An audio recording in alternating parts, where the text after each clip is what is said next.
Hello, today we're going to discuss new product development and innovation. So let's start talking first what innovation is. Innovation is about creating new value for the customer. And because of that, innovation can take many different forms. And we're going to make a distinction between two very different types of innovation. And there are other classifications, but I think this one is useful. One is radical innovation. This is innovation that challenges the way the industry uh, develops value for the customer, creates new value, right? And incremental. These are much smaller changes in the form of the product or service that they might add a little bit of value to the customer, but it's not a dramatic change in the way that value is delivered, right? So you have here uh, incremental forms of innovation. You can see, for example, in the case of cell phones, how there is a change here that happens from the old cell phones all the way to the smartphones that we have today. But those changes are incremental. There might be some radical changes, like here between a pager and a cell phone, where you can dramatically do different things. Like in the case of a pager, uh, you have uh, basically a message that tells you that you need to go to a phone and make a phone call. So there's an extra step added there, but the cell phone changes things dramatically because now you can make the phone call directly from where you are. So this is a incremental versus radical step. You can see incremental steps here to the right of this arrow, and you can see a radical change right here. Okay, and maybe the same thing could be said between the light bulb here and maybe more incremental changes here when you move from the traditional incandescent light bulb to a compact fluorescent to an LED, which are these three technologies here. The big change is to go from using fire for light to actually using electricity. Okay. Now, radical versus incremental, it's a very typically used distinction in the industry, and it actually has implications for how those projects are managed. So let me show you some real data. This is a data set that looks at sales across the whole industry of three different technologies to deliver entertainment. In this case, it's for music. Okay, so you have traditional albums. These were these big vinyl discs that are now ancient history, right? You can see at the bottom here different years. And what you can see here in the y-axis is the number of units sold. So you can see how over time what happens with all these curves. If you could, I don't have the data, but if you actually have the data, for example, for albums, you will see that if this series will continue and it kind of will look the same as the others. So you can see there is a pattern here. Even though these are three different waves of different platforms of technology, so three radical innovations, I will argue in this case. In all cases, you're trying to convey the same content, but you use dramatically different technology for it. But what's interesting to notice is that there is a pattern to these curves. They all look the same, it's just shifted in time. So let me show you what the pattern is. This is what we observe in most industries, right? If you actually plot time, and the axis starts at 0, right? By the way, this diagram, if I will have drawn it better, at time 0, sales will be 0, right? So maybe it should have been more like this. Okay, but you know my drawing skills in PowerPoint maybe not the best, right? So it starts at 0, right, when the product's introduced, and then what we have in the y-axis is the volume. Okay, now notice one thing. Volume here refers to the total number of units sold, but not only for a particular model, but for all models in the industry. So if you will be plotting here sales, for example, for laptops, this will be the sales for all the laptops that are sold in whatever region, like let's say for the United States, for any given year. And you will start from when laptops were introduced, let's say in the late 70s, all the way to nowadays, right? So we are somewhere in here. Laptops, I will argue, are, maybe past their peak already, starting to maybe slightly decline. We're at the mature stage, okay, of the product life cycle. So what we see is in all cases, in all industries that are at least somewhat successful, what we see is that there is this pattern. We call this the S curve or the shark fin curve, right? Which is that, sales grow and, then they rapidly grow in this stage over here. Eventually they will peak, and over time, as other new technologies arise, like I've shown you in the case of music, they will start declining and eventually sales will pretty much go down to zero. Okay, and this pattern occurs over and over and over again. By the way, side note, this kind of modeling of data and looking at uh, the diffusion of innovations, how new products are purchased in the marketplace, resembles a lot what we are seeing right now with the virus. So that curve that I was showing you is the same way that will happen, for example, with the number of infections. If you look at it on a daily basis, the shape of the curve is very similar. Anyway, the same methods and tools that are used to model it in marketing, they are used also in biology and viral infection diseases too. Um, on a side note to that, the important part for you to realize in that diagram is that eventually the products that you're selling right now are going to become obsolete. And if you want to remain relevant in the marketplace, you are going to have to develop new product. There is no choice, right, on that, at least in the long term. You can shortcut your development in the short term, but in the long term it's necessary. Now, how can you obtain these new products? There are two different ways of doing it. One is through acquisitions, right? So what you do, and some companies are particularly good at this, Microsoft does quite a bit of this, is you scout the market for startups that are doing new product development. Maybe they have something that looks pretty different than everything else that it's in the industry that could hold potential.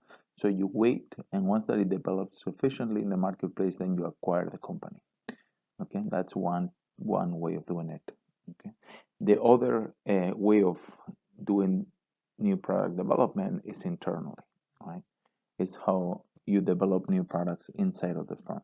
Okay, and most companies do a combination of both. Okay, but some companies are known for leaning more towards one strategy and the other. They both have advantages and disadvantages.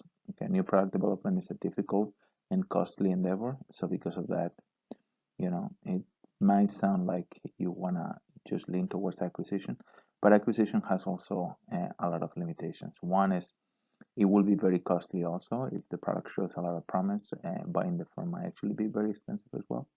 Plus, integrating a new firm inside of the firm is a challenging process.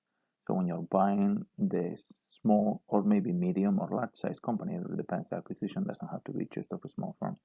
Um, Integrating that new part of your firm that you are acquiring into the existing firm it's also a big challenge. So they both have pros and cons, and they usually both use most companies.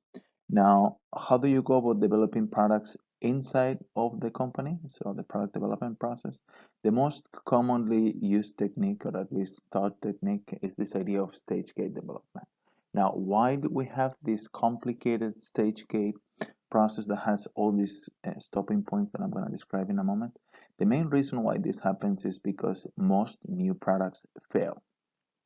Okay, depends on how you measure it, but probably between 70 and 90%, depending on how you define uh, failure. If you define it in terms of whether the product is still out in the marketplace after, let's say, 2 or 3 years, or if you are looking at their predicted sales versus the actual sales, one way or the other, regardless of how you measure it, most new products fail. So because of that, and to limit the amount of failures, companies have developed these processes that try to systematically limit the number of failed products that are introduced in the marketplace. What this is trying to do is trying to break down the whole process into smaller parts and making sure that you minimize the chances of having anything go through any of these stages unless it has a good chance of succeeding in the marketplace. So this is trying to minimize the chances of launching a product that is actually a failure. Okay, the way you do it is you break down the new product development into stages, right? So you'll have ideation, right? Then you have some sort of screening. Then you'll build a business case. So these are the stages. These are the things that need to be completed, right? Then you're going to start designing the actual product, right? Then after designing the product, you might do some validation or testing to make sure that what you've developed, maybe a prototype, is actually working as intended. And then you're going to go ahead and eventually maybe launch. There might be some test marketing, I don't know. Okay, these are the things that need to be completed. Okay, this has nothing to do with the process. This is what it is. Okay, but before going through these stages, what you're going to do is you're going to impose these gates. Okay, and are these gates that makes this process unique, right? These gates are go no go decisions that basically enable you to minimize the chances of launching a bad product. And how you do this is you usually have at each of these gates, let's say gate one will be right here, right after ideation, right? And uh, you're gonna have usually a multidisciplinary team that is in charge of giving the go no go at each of the stages to make sure that the products or ideas that go through the different uh, gates are actually worthwhile, right? So you'll have maybe somebody from finance, maybe somebody from um, management, maybe a marketing person, maybe a couple of engineers. It really depends on what you're developing that will be in charge of giving the go no go stages and the go go or no go decision at each of the stage gates that you have. Okay, so a project will start here at the ideation and it will have to go and pass all these tests, right? In this case, it will go through an initial screen gate, then it will have a feasible uh, idea feasible gate. It will go to a planning gate, then it will go through a product design gate. So what you're trying to do is you're trying to make sure that you weed out the ones that are not going to be successful, at least as far as you understand or know. Okay, and this process has some advantages, but it also has some limitations, right? The key advantage of the process, like I said, is that it helps you minimize the chances of launching something that is actually not going to succeed, okay, because it's a very expensive thing to introduce new products, right? What is the downside of it? There are several downsides. One is that it treats all products the same. It's not the same an incremental versus a radical project. uh, and because of that, um, you might actually end up killing a lot of uh, projects that could actually have potential because you're just treating the same a radical innovation and an incremental innovation. Okay, that's one part. The second part, and maybe most important, is that what you're also doing is you're minimizing the chances of launching something that it's not going to do well. But at the other hand, what this means is you're probably going to kill a lot of projects that will have a good chance, but they are not able to make it through some of these gates. And so what this does is a trade-off, minimizes the chances of failure, but it also reduces the odds that you'll find a breakthrough product that is going to make your firm really interesting. So it does have some ups and downs. Let me talk a little bit more about each of the stages within that stage gate process that I was talking to overall. First part will be idea generation. And for the most part, there are many tools that you can use to create ideas. And And usually, idea generation is not the most difficult part. It's hard to come up with good ideas, but it's not hard to come up with ideas. Also, remember that for you to find a good idea, you usually need to start with a large pool of ideas. So when you are at the idea generation stage, it's not the time to be killing ideas. You just need to keep it open. There are a lot of tools that you can use for idea generation. All you need to do is Google brainstorming in Google, and you will see that there is a lot. Let me just talk about two different sources of ideas for now. So in idea generation, we're going to talk about both internal and external sources. What do I mean by this? Internal sources are ideas that actually come from the company itself. And many sources from within the company, if they are technical ideas, it could be from your R&D folks within the firm. Also, management could have ideas, but oftentimes these ideas come from workers, right? So people that are close to the products, that are seeing the products all the time. Maybe they make the products themselves and they actually come up with a new way of doing something or a new idea. So having routes open within the firm that enables people to make suggestions, uh, very important, so that you can basically channel a lot of this creative spirit that you see in people all the time.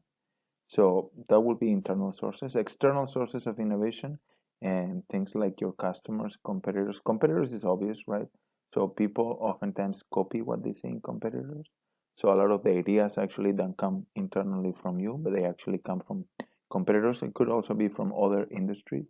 And example of this, let me give you a quick idea. So for example, when it comes down to cereal, right, dry cereal, like Kellogg's, cornflakes, that sort of thing. And the way those are made is by a process called extrusion. So what you do is you create a paste that will have, in this case, let's say if it's cornflake, it will have corn and sugar and whatever other ingredients are in there plus some water. And then what you do is there is a dye that you force that mix through. It's kind of like a paste. And what the dye will do is it will give it the right shape, right?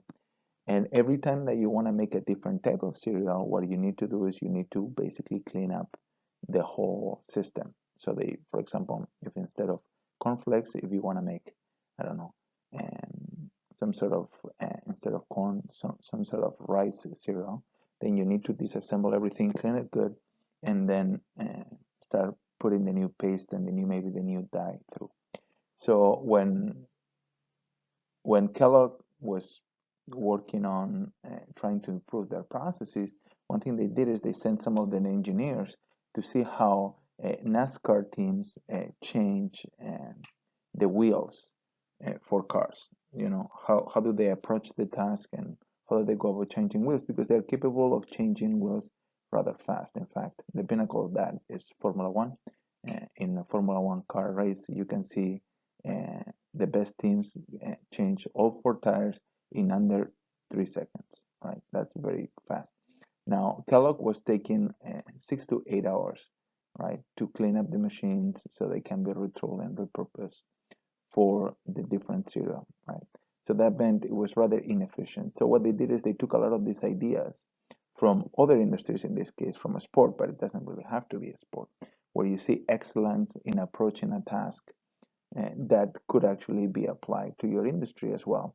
And they reduce it from 6 to 8 hours to about 20 to 40 minutes, which obviously has huge implications financially for the firm and also enables the firm to be more flexible in their um, production systems. So you can get external sources from many ways, but one of the key sources these days is customers, right? So in the previous slide, I have a page where Lego basically allows customers to send ideas about new configurations they could actually sell to other customers like themselves, right? So, and you see this a lot where customers are getting engaged by firms more and more and more for ideas. And there are a lot more conversations about that, and you might as well use the feedback from your customers because they know what they want, right? And, and this is the idea of crowdsourcing, right? Inviting other people, mostly customers, but also it could be employees, like I said before, to basically help you in the new product innovation process. Sometimes at the ideation stage, right, which I've already alluded to, But crowdsourcing can also be used at the development stage, right? Let me give you an example of this. Netflix. Netflix has, let's say, a large portfolio of movies and shows that they are interested in having their customers have access to. The difficulty with that is because of the graphical user interface, there are only so many movies that you can consider at one time or shows, right? So what they do to improve the situation, let's say they have a portfolio of 8 or 10,000 movies at a time, right? You cannot display those on a screen, and the search will be really exhaustive. So you'll just go crazy. So what they do is they have a recommendation engine. That's just some math and data that enables the software to make the website in this case to make a suggestion about movies that you could potentially like based on your past viewing habits and maybe based on what customers similar to you are enjoying and watching. So based on all that, you create this math model essentially. It's like a fancy regression model, if you know what regression is, that will just score each movie, and based on that, you can give recommendations to people.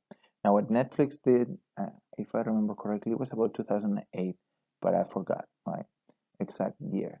They actually crowdsourced the improvement um, for their suggestion engine. So what they did is they posted a $1 million bounty on any team. Usually this is worked in teams, but I mean it could be an individual. Anybody who could improve the performance of their innovation engine beyond some parameters. So I don't remember the exact numbers on how much they wanted to improve the engine, but they will give you some data sets that you could train your models in, and then they will give you a test data set where you need to basically prove that your model improves uh, the performance beyond a certain amount. And if you did that, and two teams did, you will get $1 million. And then they split the price between two teams that improved about the same amount, and then they created a hybrid between both that actually worked better. So you can crowdsource both the ideation and also maybe development of the new product process. Next stage in the development process is idea screening. So you start with a big pool of ideas. Remember, if you start only with two, it's probably not a good thing. You want to start with a large pool, okay? Because your chances of finding a really good idea increase by the number of ideas in the pool, okay? And now is the time to ask some preliminary questions that are gonna basically determine whether that idea is gonna move forward in the process. First, is it real?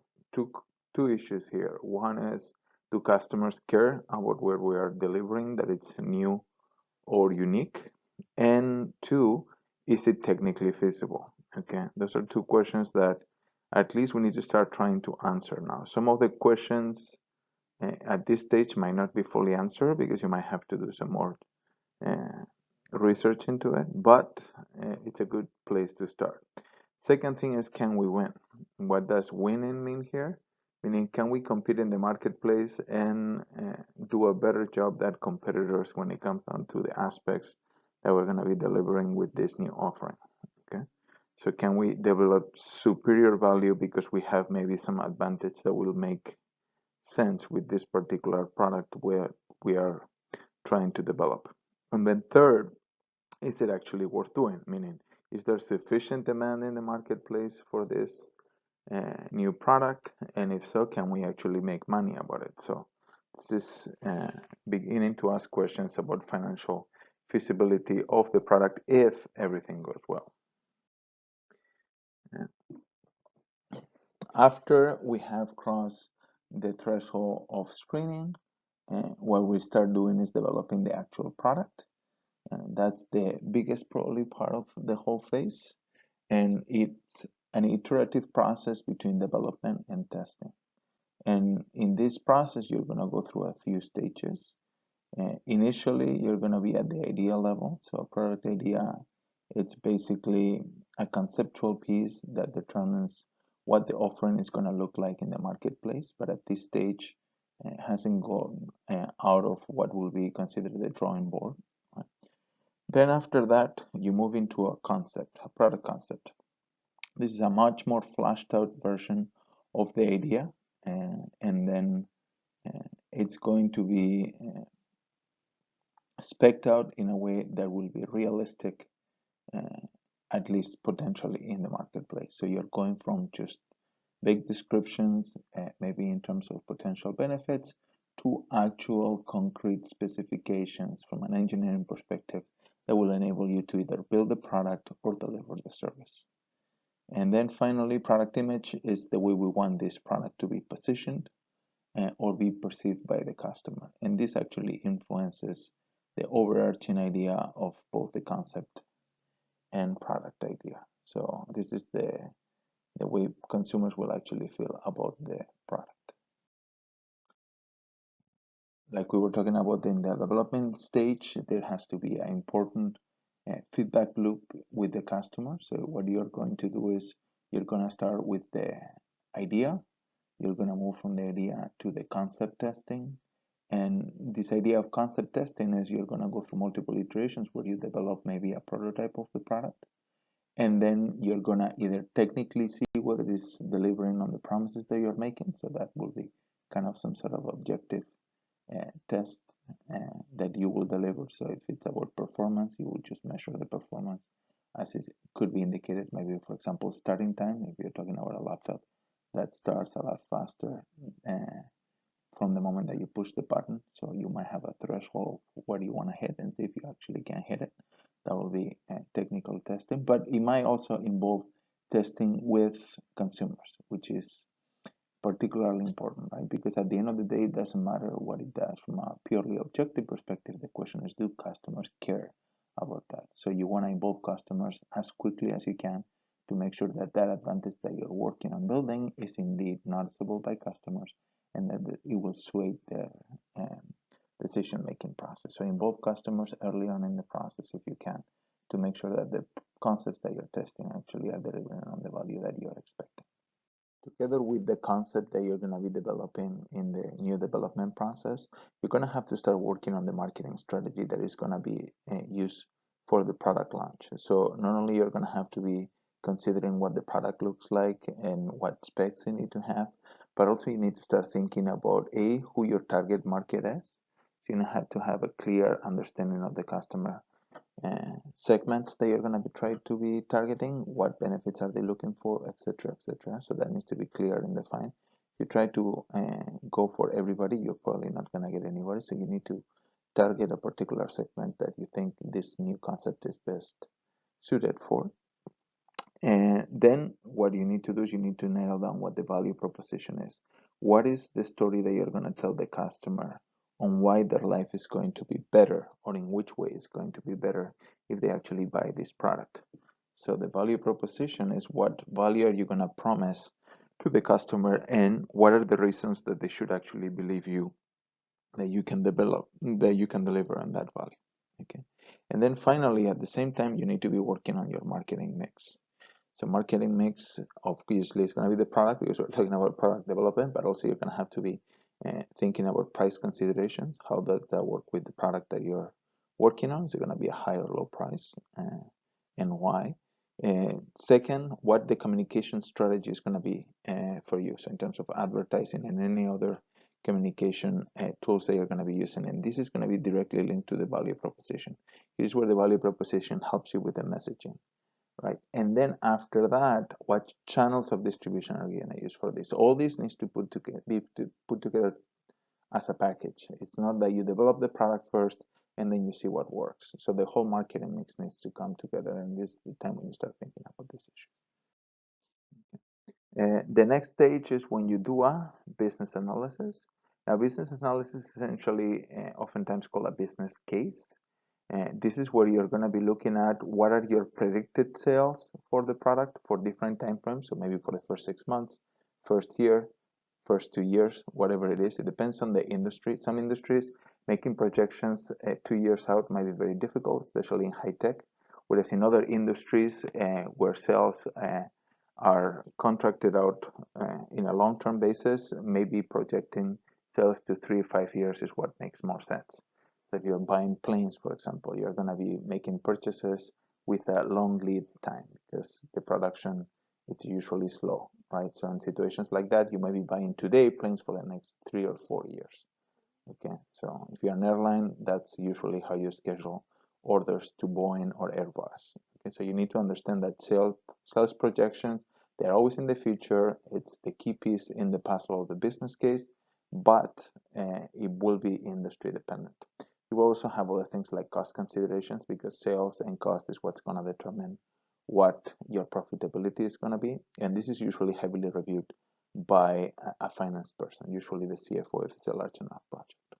And after your product's been developed and testing, whether internally or externally using customers, and you have decided on your marketing strategy, now oftentimes what you're going to do is you're going to do a test marketing. Now, what is a test marketing? It's kind of like a mini launch where you pick a few maybe cities or regions where you introduce the product along with the marketing mix that it's associated with it and try to see if the overarching strategy is working. Usually a test marketing will run for 6 months to 2 years. So it's not a quick process where you see and test whether all these product concepts and also all the other marketing mix elements that come together do indeed work. What are the sales? How are the competition going to be responding, etc., etc.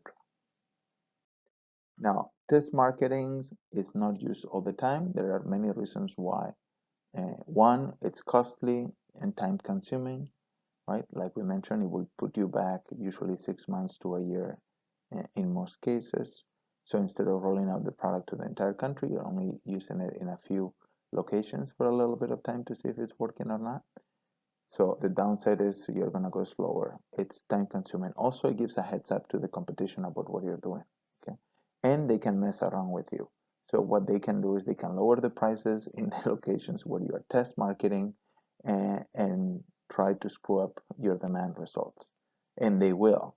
And the reason why is because they might not be able to sustain that price drop nationwide, but they can do it maybe in a smaller scale. So because of that, the results you get are not representative of what will happen in the marketplace. Having said this, some cases test marketing will be used, other cases it will not be. And the advantage, of course, of test marketing is it enables you to test the risk of launching a new product and failing. So because it's a smaller introduction, it's going to cost less money. Because of that, if it fails, it's going to be a smaller fail. So it mitigates the risk. It also lets you test different ideas from a strategy perspective and see what works and what doesn't before going into a national rollout. So it does have some really positive strategic implications. It might also enable you to improve the product before you launch with feedback from a lot of consumers. So it does have some positive aspects. It has some negative aspects. Because of that, it won't be always used. You just need to consider all these factors and we'll see which one actually is more important in your particular case. Okay. And then finally, after we've done all test marketing, if we haven't, we just go directly to commercialization. This is basically when you decide on launching the product and you're going to have to answer many questions. Given that you've chosen to launch the product, the question is when are you going to launch, right? Is it going to roll out in all cities simultaneously, or are you going to use a waterfall approach? Waterfall approach is where you pick a few cities where you start, and as you can develop more capacity, like if you can produce more of the product and you have a better maybe support system, whether it's sales reps or customer service representatives or maybe support from the channel, you're going to keep introducing cities or regions as you go. This is essentially, for example, what Netflix has done with Europe. They started in a few select markets, started in France and England, and I think in Germany. Those were the three initial countries. And then little by little, they'll be rolling out other countries as they are able to do so. So you need to decide when you're going to launch, where you're going to launch, and essentially plan overall how you're going to roll out this market launch. Is it going to be sprinkler strategy, which means you try to reach everywhere that you're interested simultaneously, or are you going to follow a more paced approach, which is traditionally talked about in terms of a waterfall when you go from one step to another to another to another? Okay. So to summarize what I've said, uh, product development is absolutely essential. You need new products, okay? And because it's a very necessary but risky endeavor because a lot of products fail, you need to be very systematic about how you go about it. You need to come up with a process that works as a process because individual projects will fail. So what you need to do is you need to make your overall product development process profitable, not individual projects. So you look at this as a portfolio. It needs to be based on a team with people included from not only marketing but also obviously engineering, R&D, finance. You need people from across all departments in the firm to actually pitch in and make sure that every part of the puzzle is actually going to be able to work properly. And very important, you need to involve customer feedback from the beginning, from the ideation stage all the way to screening and product development phases with testing. The customer feedback is absolutely essential to make sure that the product is actually going to be successful in the marketplace. Now, having said this, let's move a little bit to understand how these products, once that they are marketed, they diffuse in the marketplace. That means whether people actually buy them or not. And what we see, if you look for the last 100 years, we've been studying this. If you look at sales patterns across product categories, you observe that there is a life cycle. What do I mean by this? That in a way, it kind of happens like it happens with any other living creature where we go through different stages in our lives, right? So we have infancy, then we become a teen as a human, right? Then a young adult, then you just, an adult, then maybe you move into your golden years, right? And eventually you die, right? So there are a little bit of different stages, and we're going to use this analogy to understand a little bit how sales work over time. So you can see here in this figure a typical diagram that tries to capture what a life cycle is for a product category. Now notice this is not for an individual product, but this is overall for products like, for example, a laptop or a cell phone, right?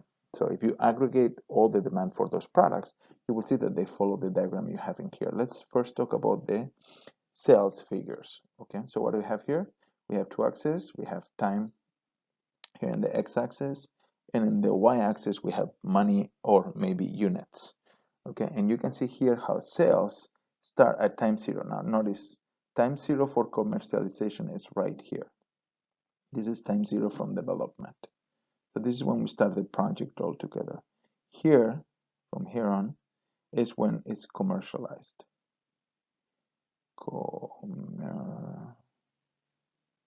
I cannot write with this thing. It's commercialized. I think you guys understand what I mean. Okay. So after the product's launch, and the product's launch right here, right? This is when it launches into the market. That's when sales start. So sales start here at the bottom, right? And what's going to happen is in the beginning it's going to grow, but it's going to grow slowly. So in this introduction phase, you can see the slope of the sales. It's obviously positive, but it's definitely not growing really fast. And what's going to happen is later you're going to go through a middle stage here that we're going to call growth. Here is where the product's going to take off. This is when people start really getting excited about the product. Maybe prices have dropped by now. Like initially, products tend to be expensive. And then over time, what's going to happen is more and more competitors are going to come in. So you're going to have a point where, sales are going to stop growing. The number of competitors is going to slow down. And eventually the product's going to start coming down in terms of sales. And this is a very typical sales diagram that you're going to see in pretty much every product category, at least all the ones that we have studied, where products have been relatively successful, follow this diagram. Okay. Now, what happens with the profits over the same life cycle? Well, obviously, in the beginning, when you haven't started the project, profits are zero. Okay, the profit line, by the way, is the red line.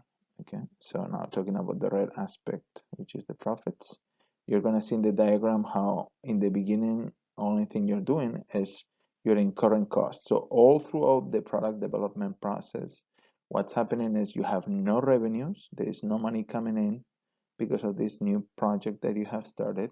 And what you're going to have is you're going to have development cost.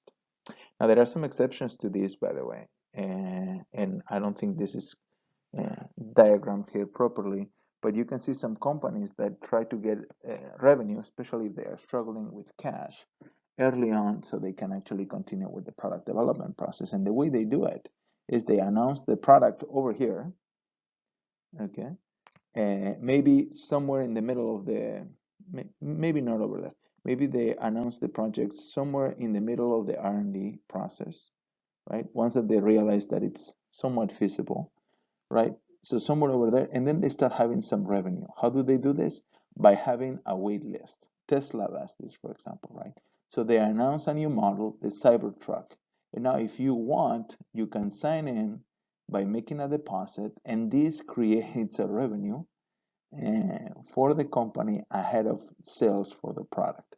So there are some variations to this story, and you can get clever about it, right? But for the most part, during the development process, you're just spending money, investing, but you have no revenue unless you can get clever about it, like I said. So you're going to start here with cost, and what's going to happen is your profit are even going to get worse because the introduction and development of the market are very intensive in terms of resources, right? So early on in the process, when not a lot of people are buying, developing the market is going to require that you actually invest heavily in things like advertising so that people know about the product. And because of that, your profits are going to be in the red. So all this area over here, this is all the money they are going to lose in early on until the market takes off, right? And it's going to do that around the growth project, growth phase, right? So until here, you don't make any money, okay? And then you might start making money, and these profits usually are the highest during the maturity phase over here. Here is where we make the most money. And that's because the costs have come down. By the way, price, although it's not drawn in here, if I were to draw how price evolves, typically in the marketplace, it will look like this. It will start high, and then it will come down over time. And maybe towards the end, there is a little kink here where it starts going up a little bit. And the reason why that happens, I think it's understandable. What you will see is during the introduction phase, it's a new product, it's technologically uh, usually advanced, and that requires a price premium, right?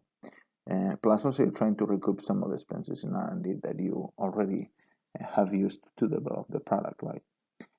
Later on, what's going to happen is as people see that you're selling more and more products, right? What they're going to do is they're going to start entering the market. So what this is going to do is it's going to drive down your price because there is more competition. In the beginning, there was no competition, right? I'm talking about a radical new product. If it's an incremental product, this effect might be weaker. You might start from a lower price because otherwise people won't buy your product because it's not very different, right? And so it's going to decrease. This is price, by the way. This line I just draw is price, okay? And what's going to happen over time is it's going to keep coming down because the supply keeps getting bigger. There's more new entrants coming in because they see your profits at this point. And eventually will level out. Well, what start happening is as sales start going down, and notice sales already start going down during the maturity stage. Some of these competitors are going to get out of the market, right? They're going to cancel their products or they're going to exit this particular industry. What's going to happen over time is supply is going to get smaller and smaller, even though demand is getting smaller too. And there's going to be a point where maybe your prices will start going up because even though demand is not very high, supply is a lot lower than it was before because most companies have exited that market. So you might actually find, like for example, you do with products that have been discontinued, that not suddenly the price goes up because you just can't find it, right? So if you try to buy old video games from an old platform that is not for sale right now, you're going to see that the prices are high, and the reason why is because they are hard to find.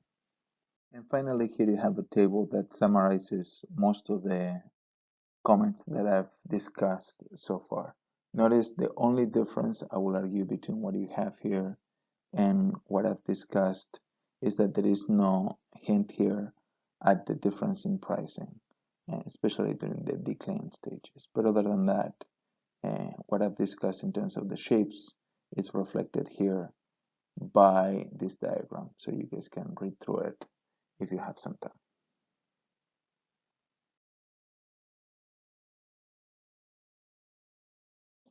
Now, just like I was saying, the price here, I will argue that in some cases, price it doesn't always, but may actually go up right at the late stages during the decline. This is the decline phase.